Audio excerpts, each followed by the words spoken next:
दोस्तों आपने नोटिस किया होगा कि ज्यादातर लोग जो है वो बिजनेस करने से डरते हैं।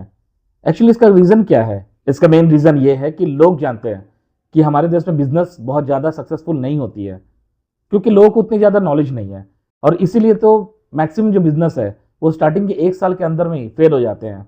और लोग अपनी जर्नी को जहां से स्टार्ट किए रहते हैं वो फेल होने के बाद में फिर वापस उसी जगह पर आ जाते हैं, और इसलिए लोग बिजनेस करने से डरते हैं।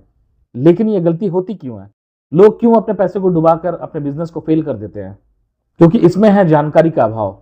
लोगों का माइंडसेट जनरली ये है कि मैं पैसे इन्वेस्टमेंट करूंगा, उसके बाद में बिजनेस चलाऊंगा और बिजनेस अपने आप चल जाएगी।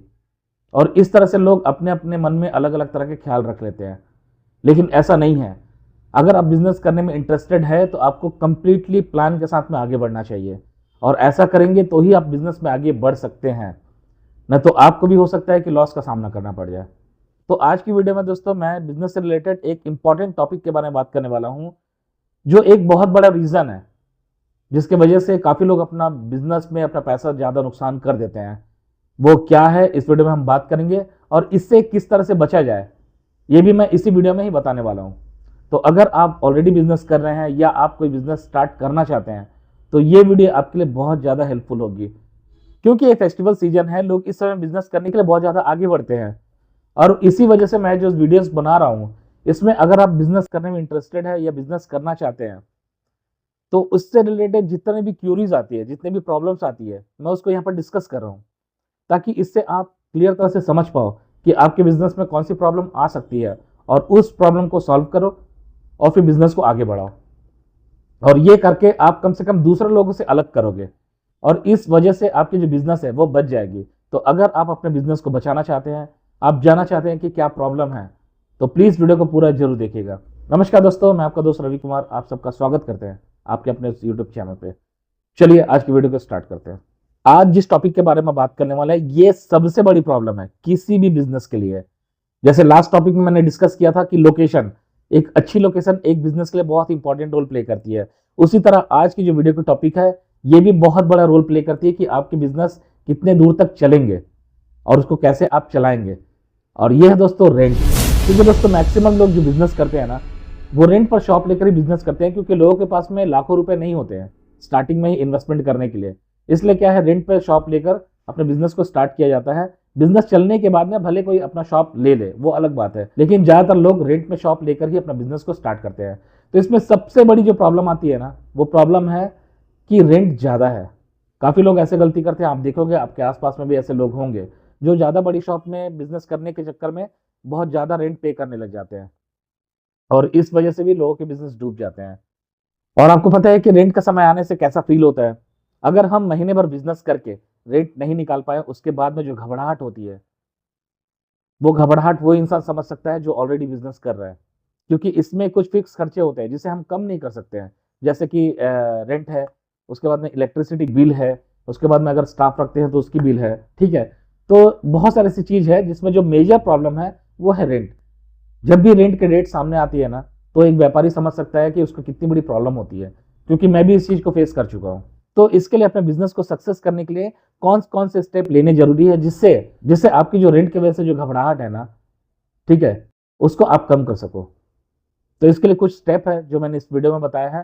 प्लीज वीडियो को पूरा जरूर देखिएगा, ये आपके लिए बहुत हेल्पफुल साबित होगी। जब भी हम रेंट पे कोई शॉप लेने की बात करते हैं ना तो हमें सबसे इंपॉर्टेंट यहाँ पर ये देखना है कि उसमें हमारी जो आउटपुट है, जो इनकम है, वो कितनी हो सकती है या कितनी हो रही है, इसको कैलकुलेट करने की जरूरत है।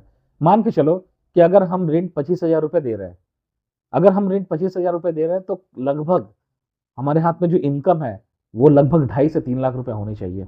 मतलब हमारी जो इनकम है उसका लगभग 10% अगर हम रेंट पे कर रहे हैं तो ये हमारे लिए कंफर्टेबल बिजनेस है। और अगर हमारी जो इनकम है वो इससे कम हो रही है, इसका मतलब है कि थोड़ा रिस्की बिजनेस है।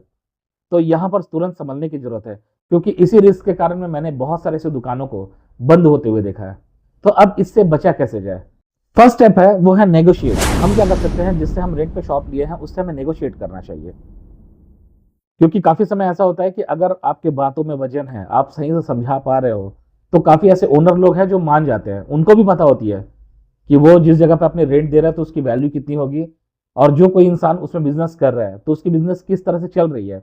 बस हमें नेगोशिएट करने की ज़रूरत है। और वैसे भी दोस्तों नेगोशिएट ज़रूर करना चाहिए। क्या पता कि हम जो पूछने वाले हैं हो सकता है हमारी बात मान ली जाए।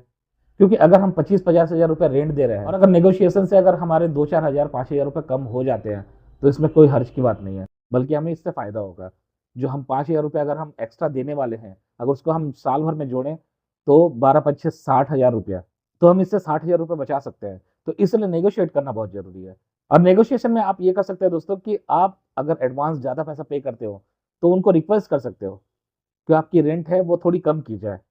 अब आते हैं स्टेप नंबर 2 में।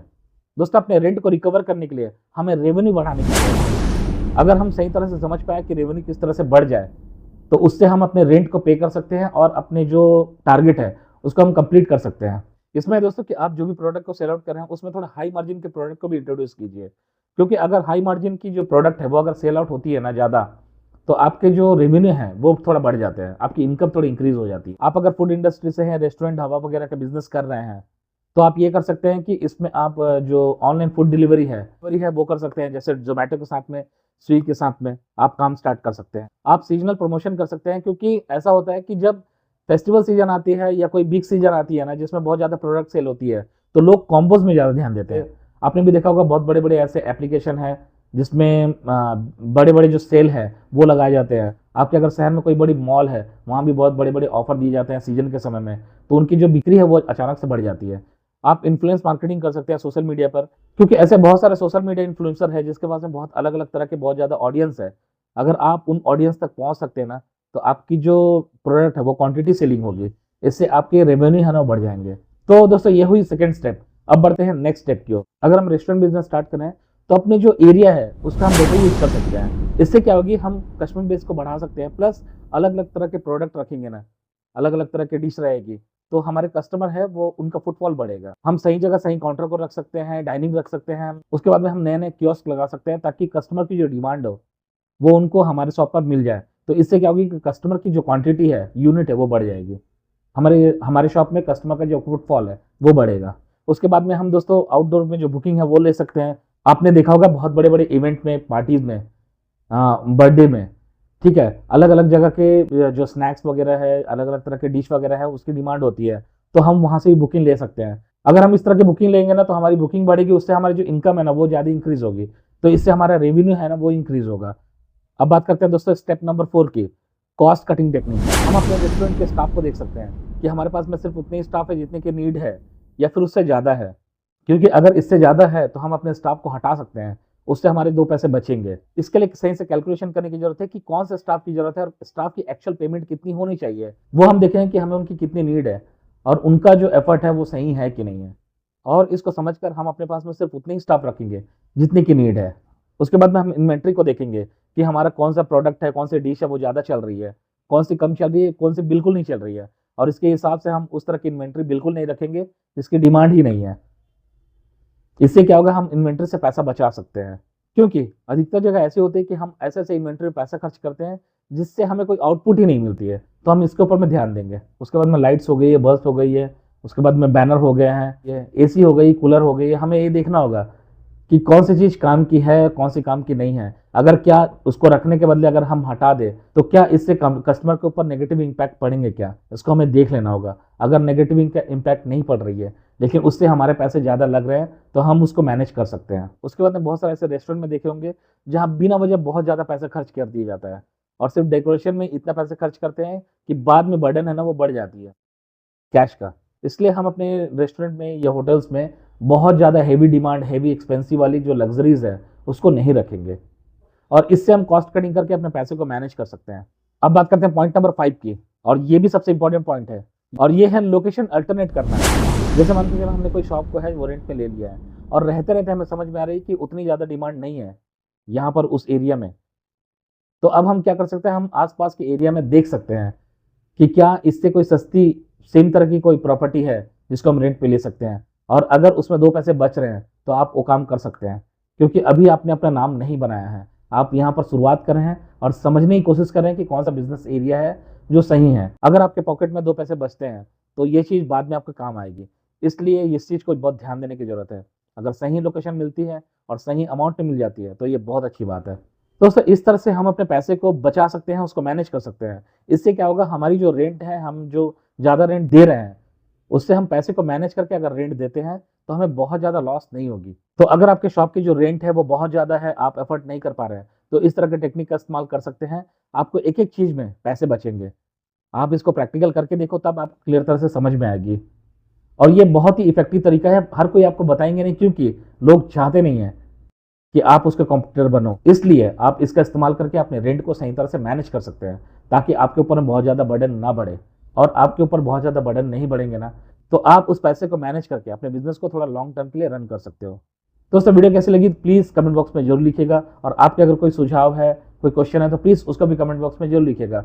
वीडियो अच्छी लगी तो प्लीज़ वीडियो को लाइक ज़रूर कर दीजिएगा, और हाँ, सबसे इम्पोर्टेंट चीज़ ये है कि ऐसे लोगों से इस वीडियो को शेयर करिए जो सच में रेंट देकर बहुत परेशान हो गए हैं, और उनको समझ में नहीं आ रहा कि अपने रेंट के लिए पैसा कैसे बचाया जाए। तो आज के लिए बस इतना ही दोस्तों, मिलते हैं नेक्स्ट वीडियो में, तब तक के लिए आपका दिन शुभ और मंगलमय हो। धन्यवाद।